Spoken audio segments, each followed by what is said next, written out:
Hey everybody, welcome to Brick Vault. Today is another LEGO Top 10 MOCs of the Week episode where we show you guys the coolest LEGO creations we happen to see people building throughout the week. And also this week we released the latest MOC in our web store, that is the Batman Batmobile created by the designer Lucas. I think he's got like 13 different cars or something like that. He's got a lot of different Batmobiles. This one's a bit more colorful. Anyways, check out our web store, that's www.brickvault.toys, and if you want your MOC to appear at the end of this episode, linked in the description below is the email for sending your own pictures of your own LEGO builds to us if you want them to appear at the end. Alright, let's jump into the very first build. This is just called Monsters Inc. by the builder Palixa and the Bricks. What we've got here is a really fun build for Mike Wazowski and Boo. Probably the best bit of detailing here, the one that I think looks the coolest, is the way this builder created the shape for the eye. He's also got a relatively good shape for the mouth, and Boo matches up really well with the build style. This is a fun little couple of characters, and I would really like to see how Sullivan would look in this same style, maybe even Randall. For the next build up on this list, this one's massive. We have the Empire State Building by DeepShen. Now in terms of just general building technique, I can't say I find anything super groundbreaking, but just the sheer scale and size of this building is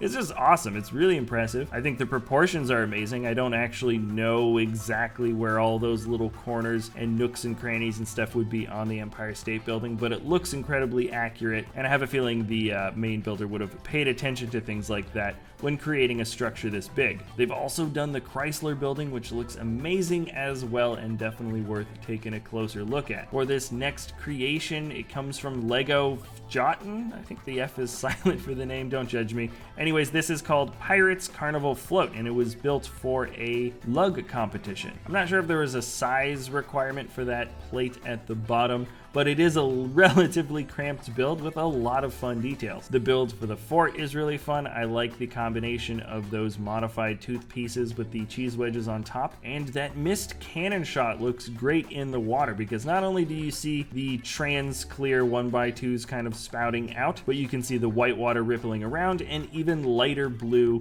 tile pieces mixing in before it gets into the more darker or just kind of like the regular trans blue. Usually you see a technique like that employed when you want to see different depth of the water, but it makes a lot of sense to see kind of bubbles bubbling underneath the white water below. And all in all, it's just a really great little scene. Now here, I almost want to say this is a lucky kind of build. It's not. It's a really, really good one. This is the F4J Phantom 2 by Evan M. But when I say lucky, I mean it's just so lucky that those wings, the actual angle for the F4 Phantom of the wings coming away from the body, match up perfectly with those new tile pieces, those 2x2 but kind of halved tile pieces that go right down the center with those smooth triangles. That is something that I know a lot of plane builders kind of struggle with, or at least it's something that kind of makes a weird uneven edge to a lot of wings from people that do these types of military builds, and the F4 Phantom fortunately has just the right angle where you can get that smooth edge of the wing, and also there's a bunch of great proportions also employed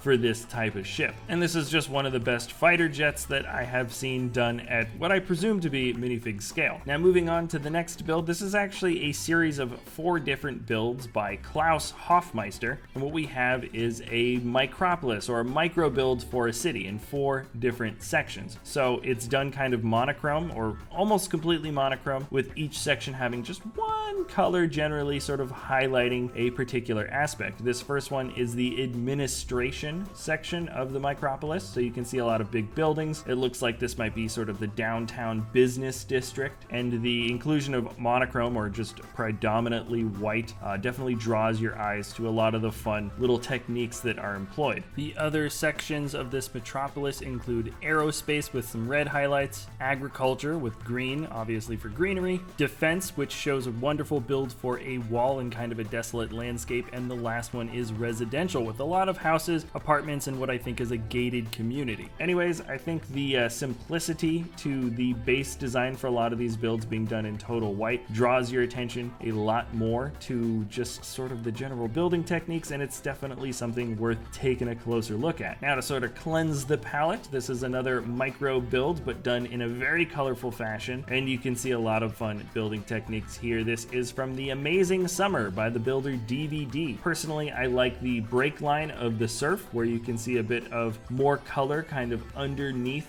the ocean. Even the fact that this thing is built off the ground a little bit, you can see how sort of the sandbar reaches the ocean there. I think that's kind of a fun little thing to notice. The build for the sun chairs is really great, and that umbrella piece is, I believe, the hubcap for the mystery machine from Scooby-Doo. This next build here is a really fun modular building. It's called Mother's Visit by the builder GolPlaysWithLegp. So it has the ability to break away like any other modular building, so you can see the interiors, but just in general, we have a really fun and super unique kind of residential house. That's what I'm getting the vibe here. It really does feel like somebody's house. In the backyard, there's a lawn chair, there's even a little basketball hoop, a very interesting build for what look like some super steep stairs, and the interior also has some really unique rooms. There's a laundry room with kind of a workbench table area, a playpen with a baby on the inside, I really like that, and a very cramped but extremely detailed kitchen. There's a lot more things to notice. This is definitely a build worth taking a closer look at, and here we will now move on to something that I never thought I would see built from Technic. We've got the Back to the Future DeLorean from Back to the Future 2. I have seen one other builder do a massive war rig out of Technic, which looked really nice, but it's very rare to see a builder try to create an extremely detailed car like this out of Technic, especially something that's got a bit of personality from like a licensed thing. But the builder,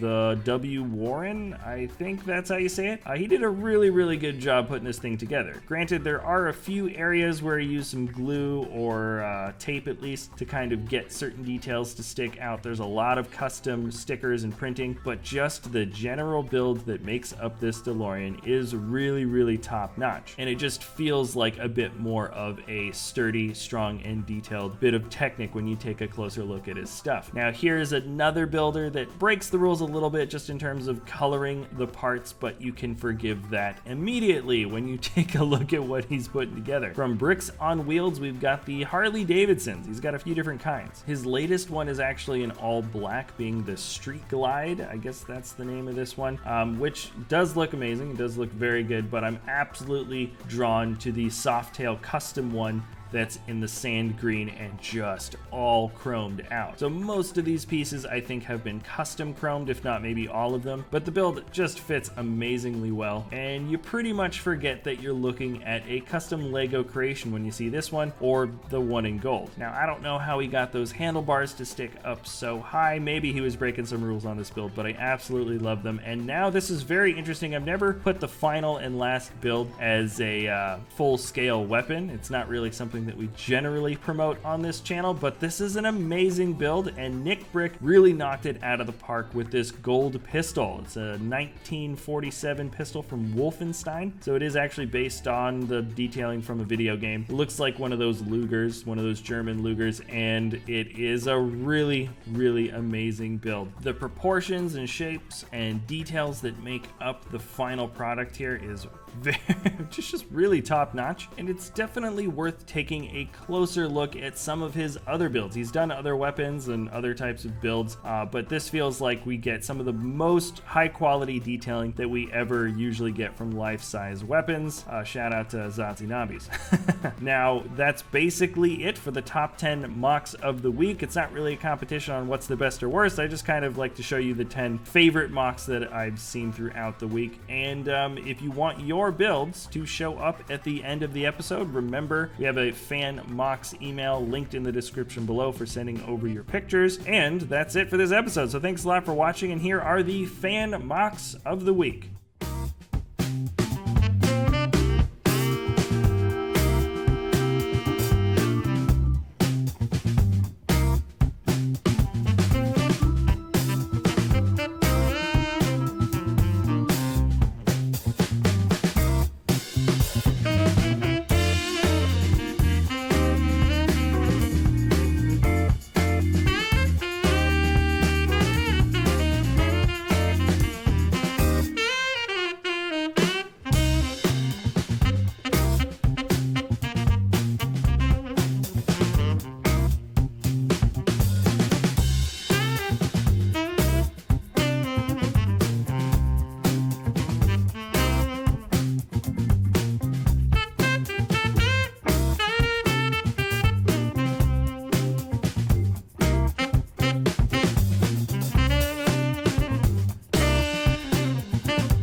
everybody. Just jumping in, wanted to let you guys know that we've got a Lego web store, www.brickvault.toys, where we sell the PDF step-by-step instructions for some incredibly awesome Lego MOCs. The revenue from the web store helps support us here at the channel, as well as the designers that help make these amazing Lego creations, and it's definitely worth checking out if you guys want to take a crack at building some of the more high-quality, detail-intensive Lego builds. That's www.brickvault.toys, and thanks a lot for watching. We'll see you next time at BrickVault.